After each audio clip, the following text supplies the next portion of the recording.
Welcome to TMZ Live. Well, Tara Reid, remember when she was rendered unconscious, essentially, at a hotel in the Chicago area, and she said, all I had was one glass of wine, the drink must have been spiked.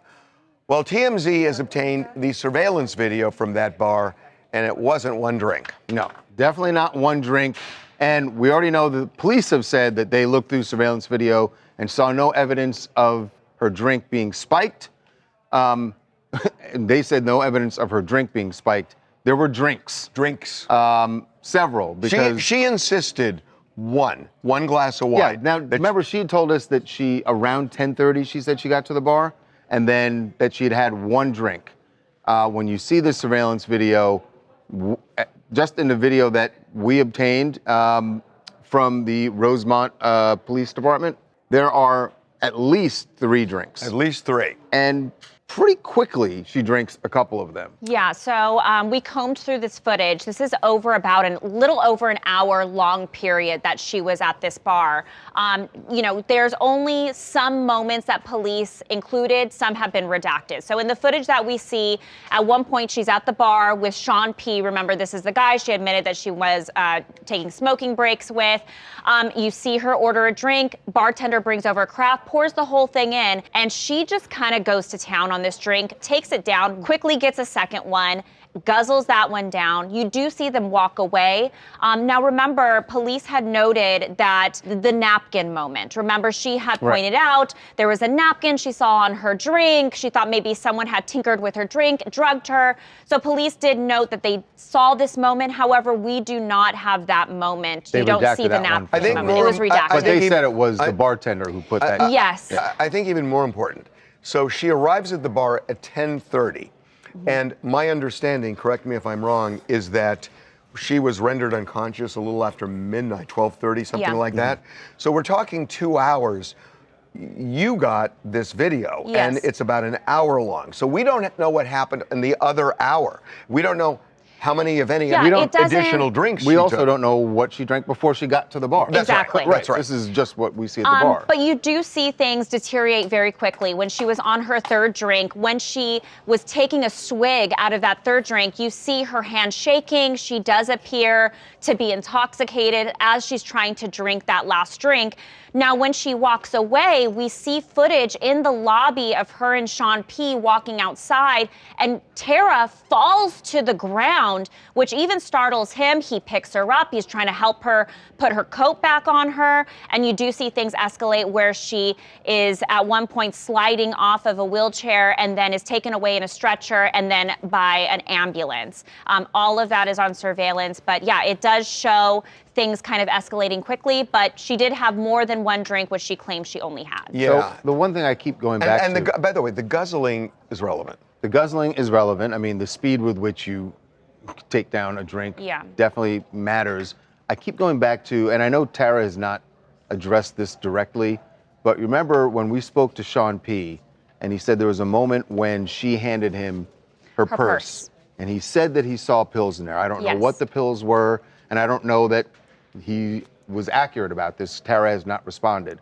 But the way that she suddenly, she starts shaking, her hands start shaking, and then when she just collapsed, to me, it looks like someone who's combined medication and alcohol. Well, you know how you know that? You know that because Tara was taken to the hospital. She says they did a test, and they absolutely must have done a test to know what was in her system, because when somebody comes to the hospital unconscious and they've been at a bar, they're going to know how to treat them. Right. And so Tara said that they did a test. She says she has not gotten the results back yet, but that test would presumably show, because whatever medications were in pills, in addition to alcohol. Right. Because you're right. If let's say she had 4 glasses of wine over 2 hours, you can be drunk, but you're not going to pass out. Right. You're not going to pass out just from that. So something else was going on. Hey guys, it's Coco Louie calling from Washington D.C. Sorry, and I'm commenting on the Tara Reid story. So there's so many variables and factors with this.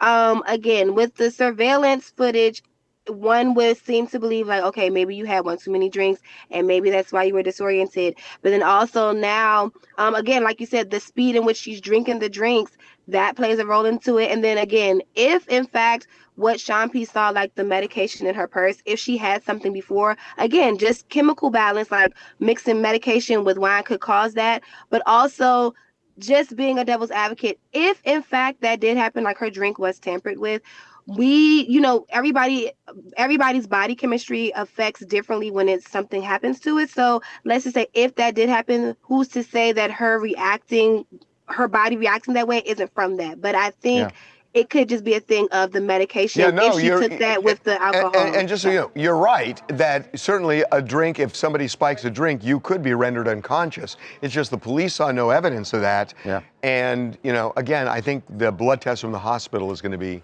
pretty revealing. Yeah. Justin Baldoni and Blake Lively's legal battle just gets weirder and weirder every day.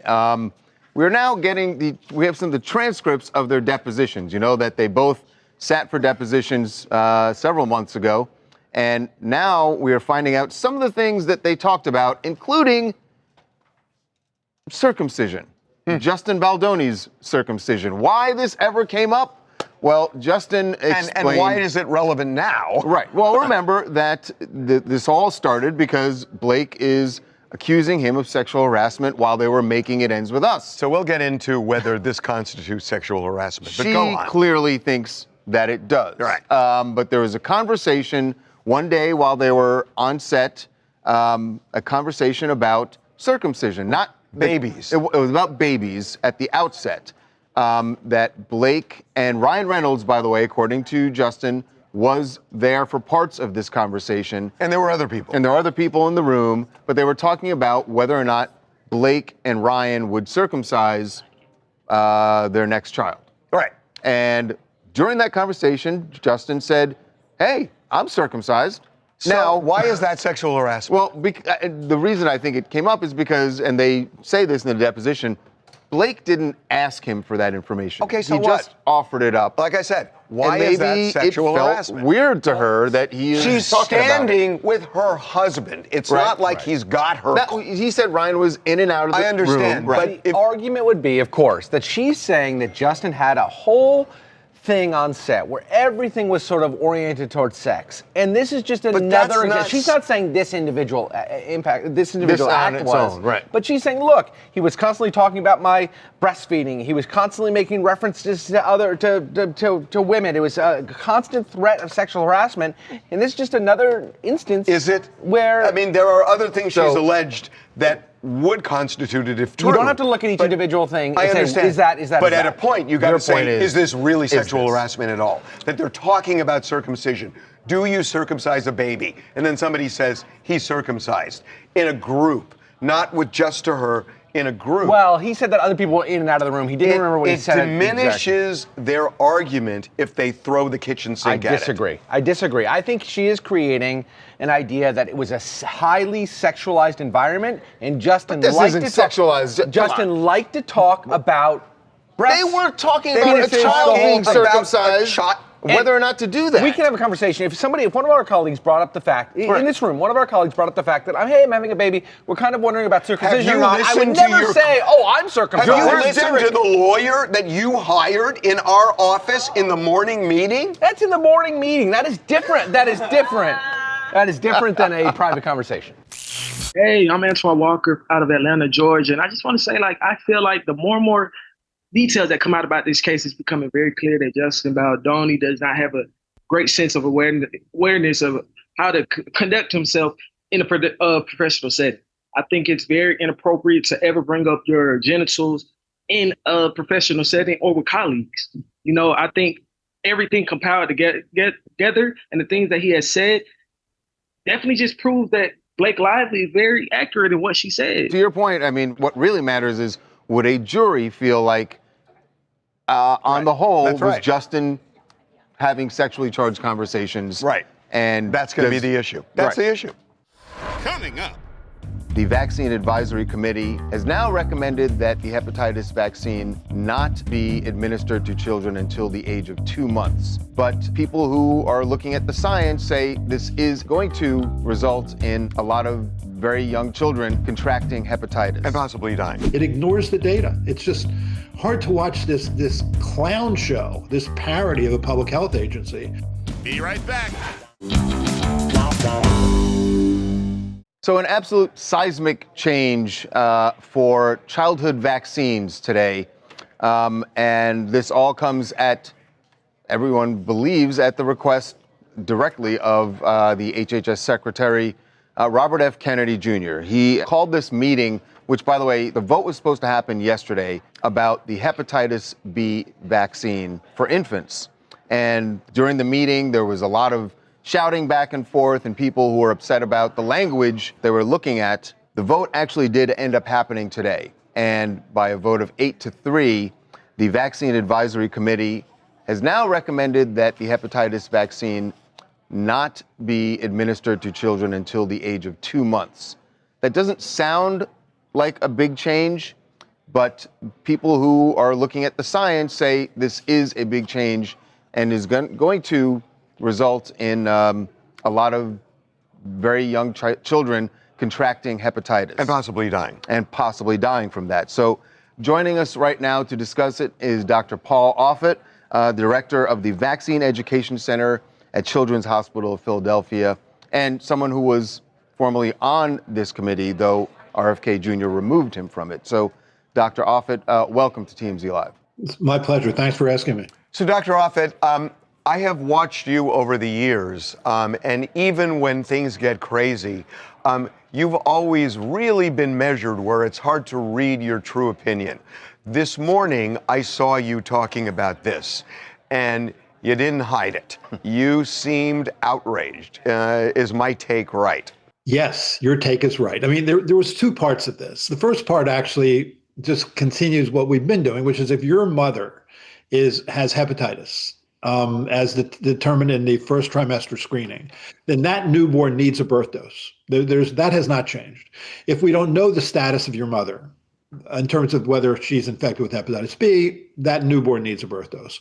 What changed here is that if the mother does not have hepatitis B, then basically they've said, delay this vaccine till 2 months of age, to talk about it with your doctor, and you may choose not to get it. That was what was the bad thing in this, because they make the false assumption that if your mother doesn't have it, that you're not going to get it. Whereas before this birth dose was recommended in 1991, 15,000 children, less than 10 every year, got hepatitis B. And they got it from relatively casual contact with people who have chronic hepatitis B infections, of whom there are millions of people in this country, half of whom don't even know they're chronically infected. This is not AIDS. I mean, if you live in the house of someone with AIDS, you're not going to get it. I mean, assuming you're not sleeping with that person and you're not sharing needles with that person, you don't get it from casual contact. You don't get it from shared household items. Here you do.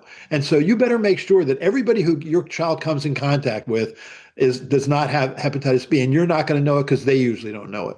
So let's say in the instance here, someone comes home with their infant and they have a caretaker, they have a nanny or someone who is interacting with this child. Casual contact, you mean, obviously there's skin to skin, but even just objects? How long does hepatitis, I guess, live on surfaces that a child might be exposed to? Right. So it's casual contact. So the virus can live on surfaces for 7 days. And there are large quantities of virus in the blood of someone who's chronically infected. So if you just happen to share a towel or a washcloth or a toothbrush or a nail clipper, anything that person has touched for which there's a small, even unseen amount of blood can be a source of infection. And that was really half of all the infections we saw in children. So they're ignoring that. They're ignoring the fact. In fact, they said during this meeting that you can't get so-called vertical transmission, meaning from one person to another. It's just horizontal, meaning from mother to child. And that's not true. It ignores the data. It's just hard to watch this clown show, this parody of a public health agency, act the way that they do. It's just we're all sort of standing back in horror, watching children being exposed unnecessarily. Because if you get hepatitis B in your first year of life, you have a 90% chance of going on to develop cirrhosis or liver cancer, or said another way, shortening your life. If you're 1 to 5 years of age and you get hepatitis B, you have a 25% chance of going on to develop cirrhosis or liver cancer. This was a utterly irresponsible, dangerous recommendation. It would seem that there is going to be a war between OBGYNs and RFK Jr. and his department, that I would think OBGYNs, a lot of them at least, are going to say what you say and try to convince the mothers of newborns, the parents of newborns, to ignore them. Who wins that generally?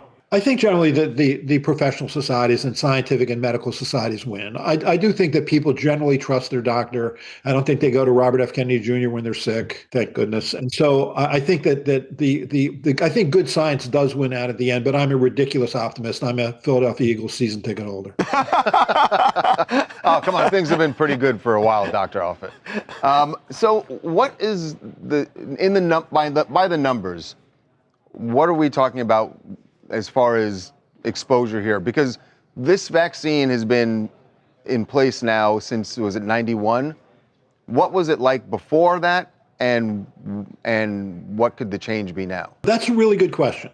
So the vaccine actually was licensed in 1981. In 1982, it was recommended as a birth dose for children whose mothers were known to be infected.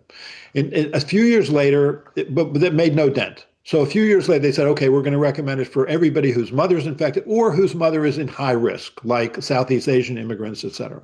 No difference. So it wasn't until we had the universal recommendation that we made a difference. Why? Because one, the screening test is not perfect. It has a 5% false negative rate, so you may be falsely reassured that you don't have hepatitis B. 2, you can get hepatitis B in your second and third trimester. And 3, and most importantly, you can get hepatitis B even if you're a child whose mother didn't have the virus. So with that birth dose recommendation, universal birth dose recommendation in 1991, we virtually eliminated this virus from children less than 10 years of age. So they're trying to fix something that's not broken, and all they're doing is breaking it. Final thing, I'm an old guy now, but I remember as a kid, there was no question about getting measles vaccines and polio vaccines and any vaccine that doctors would say was efficacious. People ran to get them.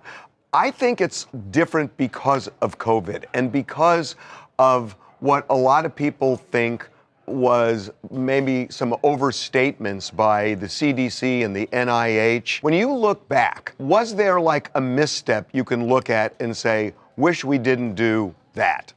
Yes, I think that we did things in a dictatorial manner. I think that when the virus entered this country and started killing people in early 2020, we didn't have anything. We didn't have antivirals, we didn't have monoclonals, we didn't have vaccines. So all we could do was limit human-to-human contact. So we shuttered schools, restricted travel, closed businesses. I think we did that unilaterally. We didn't involve people in the education world, people in the business world, and I think we closed schools and businesses for far too long. I do. Number one. Number two is the second year, when you had a vaccine by 2021, you couldn't go anywhere without your vaccine card. Again, I think that, and people were getting fired. And I think we leaned into this libertarian left hook, and I think we're feeling the punch. Yeah. Really interesting. We love having you on. Honestly, you break it down in a way that you feel it. So thank you so much. Really appreciate it. Thanks, Dr. Thank you. Thank you. My pleasure. Coming up, we got to tell you about Miley Cyrus. And while you might be excited about the holiday season, Miley's not feeling it. And it has to do with a very strange phobia I'd never heard of before. If they present a marriage license to her, there could be a problem. be right back. TMZ's got every freaking thing. Big celebs, big stories, big events. Phoebe Rexha was looking hot on vacation. Look at the water, too. Did you just say, look at the water? I mean, I'll be honest, that is what I was looking at. TMZ. Welcome back to TMZ Live. Harvey had to step away for just a moment, but we got to tell you about Miley Cyrus. And while you might be excited about the holiday season, Miley's not feeling it. And it has to do with a very strange phobia I'd never heard of before. And I don't know how someone gets through Christmas and wrapping paper, and for that matter, I don't know how she's going to get through her her wedding, because she just got engaged to Max Mirando, and if they present a marriage license to her, there could be a problem. This is how she explained this phobia to Jimmy Kimmel. Well, Christmas, I'm known as a little bit of a Grinch because I have a qualm with Christmas. What is it? I hate paper. Like, looking at that makes me want to vomit.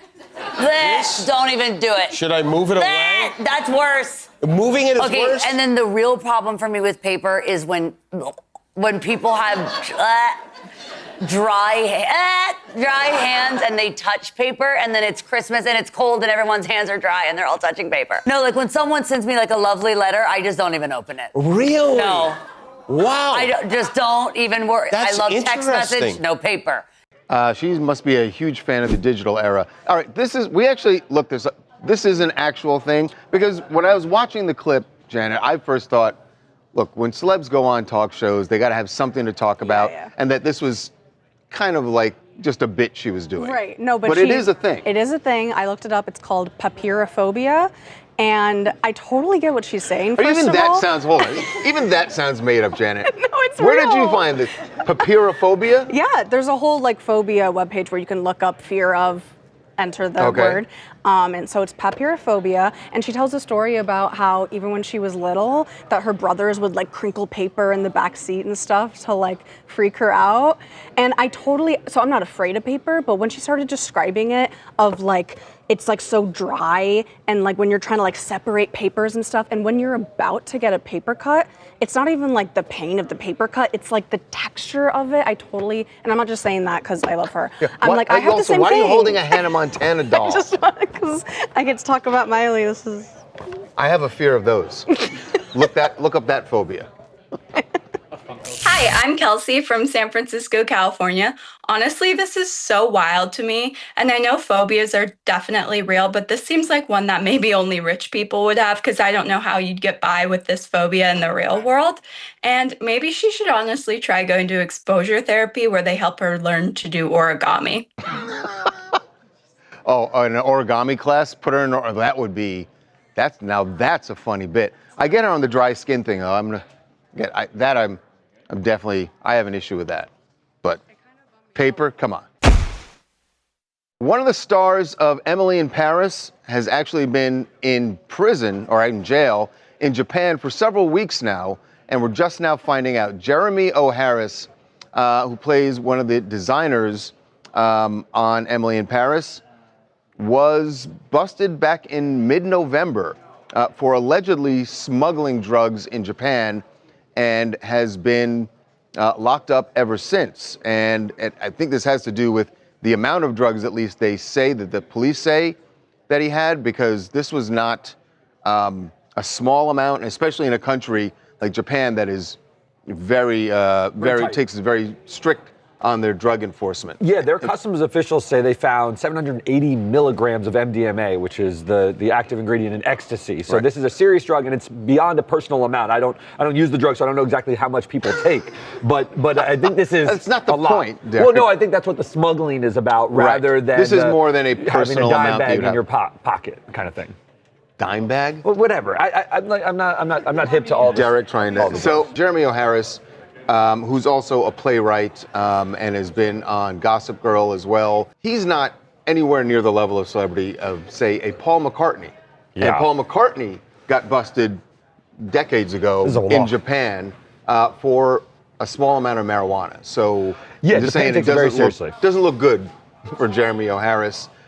It is weird that he has been detained for this long, and we just now are finding out about it. Yeah, because this apparently happened last month, right? So the detention, maybe the amount leads to sort of, we got to figure this out, there's going to be formal charges, and we can't just let him flee or out on his own recognizance because of the amount. It's possible that it's pretty serious. Coming up. So this is a day of learning for us as when it comes to strange disorders and phobias. Misophonia is, I guess it's like certain noises drive you crazy. And January Jones has been hearing one of those noises from her brother-in-law. He seems to think it's funny to eat chips around me now. Be right back. Welcome back to TMZ Live. Welcome back to you. Everything sorted out? Everything's good. Great. Brooke Mueller says everything is not good with Charlie Sheen, to the tune of $15 million, by the way. Brooke has run to court. And by the way, what was odd about this, I thought things were decent between Brooke and Charlie at this point. Remember, she did the documentary? She was in the documentary. Yeah. She sat for that. But I guess that's dredged up some old feelings for her. She says that Charlie is way behind on child support and that this is child support that he has not paid plus interest. In fact, the interest almost equals the child support that he owed, which was about, she says, $8 million, and now another $6+ million in interest. Has she ever, plus her attorney's fees. Has she ever filed anything in court alleging this, either in family court? So she just did. But did she, over the years? Doesn't it seem a little odd? So she says in these documents that this started happening around 2011, that he was giving partial and then at some like point, 15 years ago. Yeah, at some times none at all. It just seems a little odd to me that odd. now in 2025, almost 15 years later, now she's going to court. I do have a theory about this, guys. By the way. And also Charlie, for all accounts, looks like he's doing better than he's ever done. He's doing better health-wise. But I'm saying I could see him not paying Here's it then, the thing, money-wise. Charlie has struggled over the last around 15 years. He made a fortune on 2.5 Men in his movie career, but he blew it all. And he blew a fortune also. He blew it all, and he was in desperate shape. The Netflix documentary, he reportedly got $10+ million and for. She probably read those reports. What you're saying is that and said, you know what? Yep. I want to cut. Yep. And she didn't think she could get that money before. Like he didn't have it. But now she's thinking the money's there, so now she... By the way, and when she filed these documents, it wasn't just, oh, this is what he owes me, and please make him pay it back. She said, make him pay it back, and I want it in 30 days. She's given him 30 days. We reached out to she's his attorneys, anyway. and they didn't get back to us. But it seems like, this just seems crazy. No? Absolutely. I want to know, has she filed anything up to this point in court asking for arrearages? I would think we would have seen those filings over the years, and we certainly would have done those stories if she was alleging that he hadn't paid child support. Of course. So this was the first I'm hearing of it, and I think you're right. Maybe there's some timing there. Not a coincidence. It is not a coincidence. This is Celeste. I'm calling in from Portland. I want to touch base on the Charlie Sheen. First of all, $55,000 a month is crazy, even for a celebrity. However, if he owes, he owes. I will say one thing I'm circling back to is why now? And why was this allowed to be past due for so long without any intervention, any filing? I will say at the end of the day, I do feel bad for the kids, considering she has publicly came out and stated she was struggling. This sounds like it's going to be a long, messy court battle. Yeah, and by the way, struggling with her substance abuse. Yes. Yeah. The DA can actually file criminal charges for somebody who's behind in child support and doesn't pay. So there are all sorts of implications here. But again, I don't know what the fact that she hadn't filed for 15 anything before, years, if that's the case, is weird. Right. So this is a day of learning for us as when it comes to strange disorders and phobias. We told you earlier about... Did not know about this phobia. This one we're about to tell you is called Misophonia. Earlier we told you missed this segment, but we were talking about Miley Cyrus and her paper phobia. Paper phobia. January Jones, this one I would say is far more serious. Misophonia is... I guess it's like certain noises drive you crazy. And she has been hearing one of those noises from her brother-in-law. And she took some time to share this with everyone, what she's going through.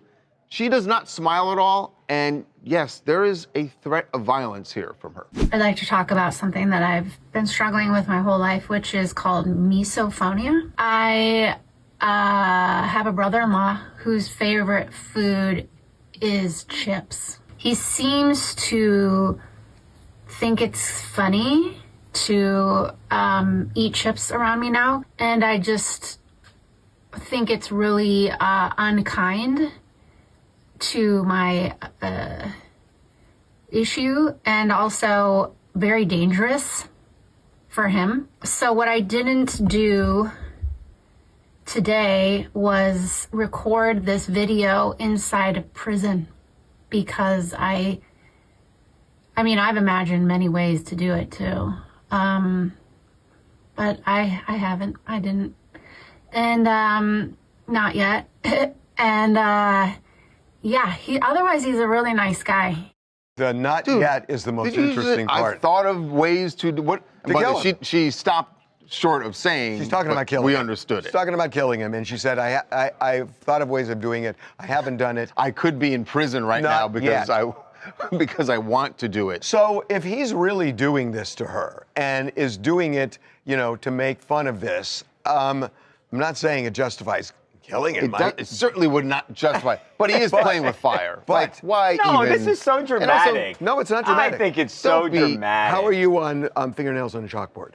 Not good. Okay, if somebody did that, that's every universal. time, That's if somebody did that to you every time they were with you, all right. Well, that's what I'm chips. kind of coming over. That's what chips are to her. Yeah. That's what chips are to her. Yeah. And why? I mean, just because you don't feel that, think about the chalkboard. I've completely changed my But opinion I'm thinking on that, about the 'cause somebody here chalkboard, does and it. it definitely I have chills. But but it's still, you would never say I was justified in like killing Mike because he was scratching his nails on a. I understand that. But if it was somebody in your family that did it to you believe all the time, that every time you were in a room, they brought a chalkboard and they went like this. You gotta stop saying it. It's literally like I don't even just it will saying drive it. you. It will drive you just crazy. saying it. It will drive you crazy. I haven't been around a chalkboard in probably 20, 30 years. Ladies and gentlemen, I ask that you find my client not guilty. This again.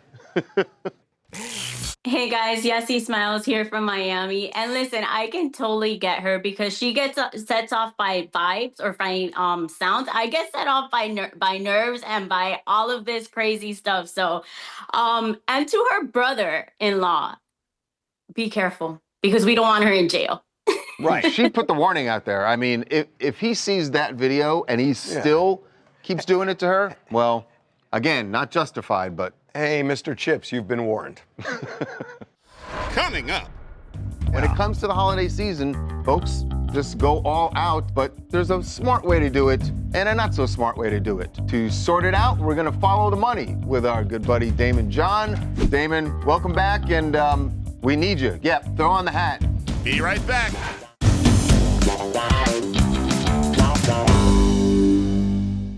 I'm thinking Mariah Carey needs to do a little remix. Well, you think it's getting old? What? You think it's getting old?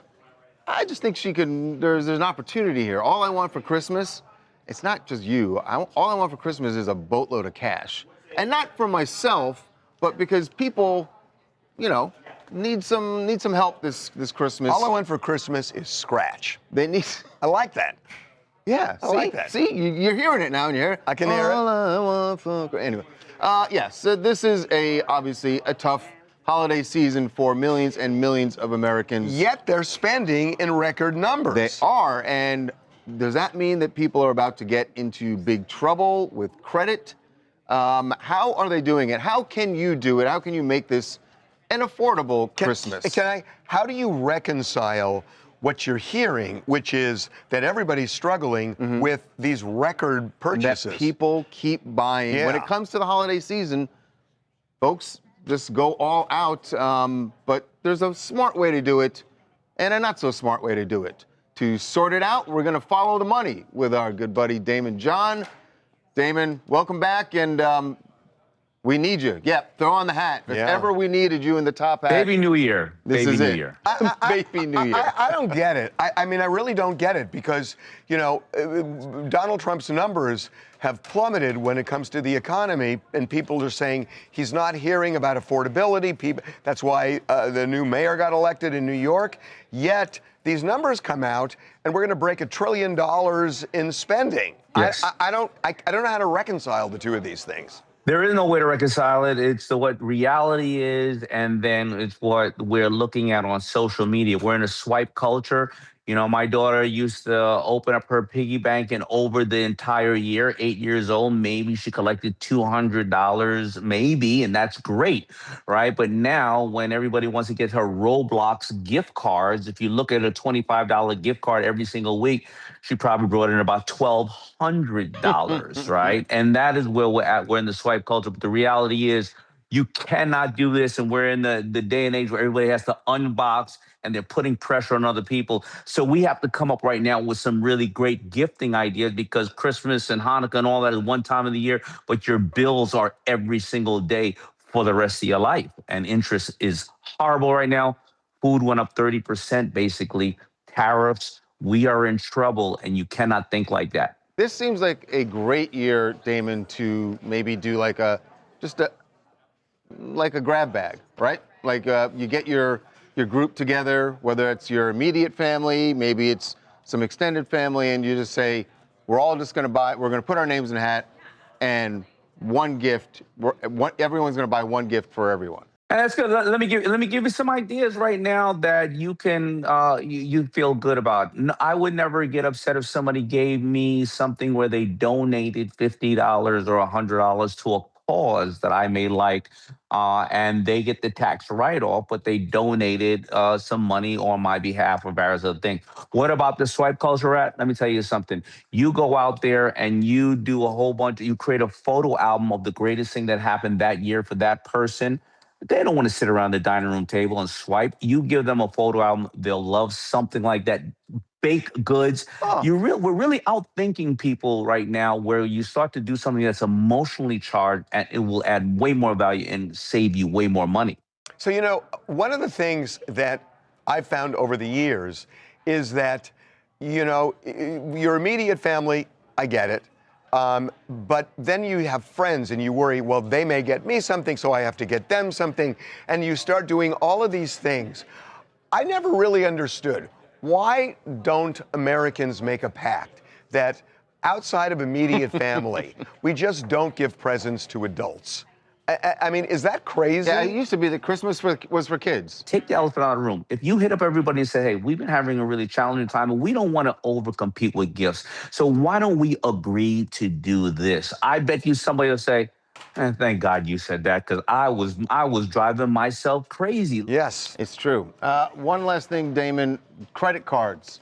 Everyone, I think in the back of their heads, people just go like, yeah, I'm gonna run the credit card up, but it's just this 1 month, and I'll pay it off, you know, over the next 6 months. Smart move. Still recommending that, or horrible move, you know, because you'll be paying that off. So let's say a gift costs you $100 and you paid 18% on it and you don't pay it down. That gift, by the time you're done, will end up costing you $250 in the lifetime of that gift. Now, you times that by 20 people, and you could have put that money in Apple and made probably about $10,000 in that same period of time. Yeah. So you end up paying $250 for it, and the person still only has a $100 gift. And you probably don't even talk to that person 2 years from now. Yeah, there should be a thing. It's like out with Santa. Out with Santa. Out you know with what? Santa? Now you want to go out with Santa? Or you know what? If I don't talk to you anymore, give me back all the money I spent on your gifts. And if you get divorced at a wedding, I want all my money back. Exactly. I mean, we got to start restructuring these things around here. All right, follow the money with a couple of Grinches. Hey, Damon. Happy Art Basel, everybody. Yeah. Enjoy. Happy Art Basel. Happy holidays. All right, man. We'll see you. Coming up. There is somebody in deep doo-doo. A very bizarre crime in New Zealand has been solved. A stolen Fabergé egg, and the thief swallowed it. The Fabergé egg has been recovered. Yes. And this is the police, this is the word they used. They went to all ends to recover this. Be right back.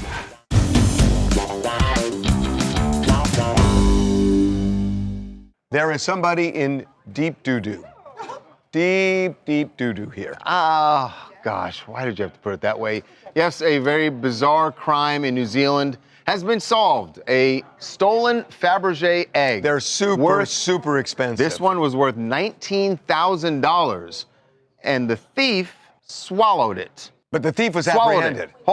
But the thief has been apprehended, and the Fabergé egg has been recovered. Yes. And this is the police. This is the word they used. They went to all ends to recover this. That's not what they said. What they said is that it was naturally recovered. Like I said, they went to all ends to recover it. Well, somebody went to an end, and apparently you can. Apparently it takes, well, first of all, it takes 6 days. Is that how long? 6 days to pass this egg. Oh, I looked it up. It takes 2 to 5 days for your food to process, to digest. What? I thought it's 24 hours for food to digest. Said 2 No, to that's 5. just the number you put in your head. That's, Yeah, no. that's just like corn and stuff that goes right through. Oh. So that was salmon. Oh.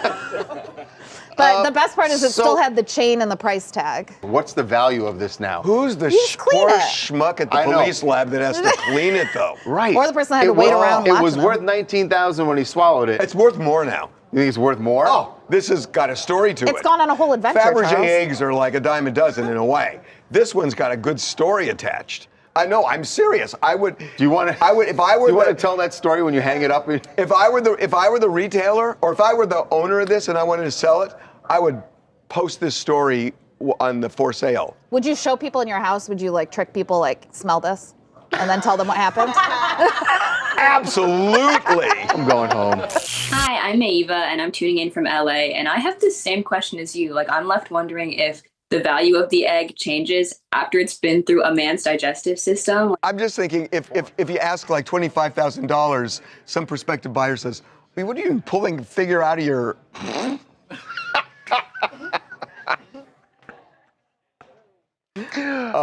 What else are you guys going to talk about? I'm Helena from London, talking about Miley Cyrus's phobia of paper. I'm not going to lie, at first I saw this and thought, she's being a bit dramatic, she's making a bit of an overstatement there. But after watching her interview with Jimmy Kimmel, I actually feel a bit more concerned. I feel like paper is genuinely a massive phobia for her and actually an unbearable material to her. And honestly, I sort of get it. Like, the whole dry hands and chalk and texture thing is understandable, but where most people kind of get the dry feet on tiles, I do feel like paper is a bit of an obscure phobia. I feel like she's definitely won the war with the weirdest phobia. Yeah, but it may be obscure, but it's real.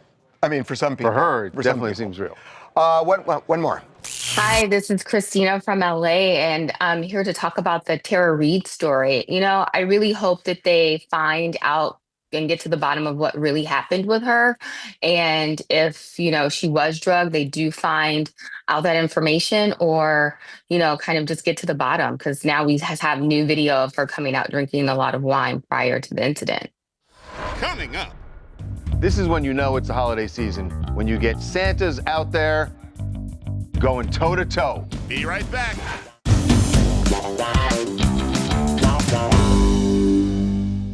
Okay, now the holiday season is in full swing. It's on. I know everyone says it's like Black Friday when everyone starts shopping. No, this is when you know it's the holiday season, when you get Santas out there going toe to toe, fighting. This is the holidays. Oh my God. You got two. Also, what I love about this is you got two different versions of Santa, right? You've got the traditional North American Santa, and then the guy in the white. That one seems more like a Scandinavian Santa? I got to tell you something. I always kind of wondered this. It's like, all the stores have Santas, and they have these companies that do Santas where they rent them out. So, like, one guy gets Neiman Marcus, and the other guy gets the 99-cent store. And you got to think that there's friction. There's friction between them. How did you get the Neiman Marcus? I'm serious about that. So this is I not don't a know one-off. that that's what happened. This was in Azerbaijan, so I don't think they have. I mean, they probably have the equivalent of a Neiman Marcus. I think they throw down in Beverly Hills. Have a good weekend. We'll see you Monday.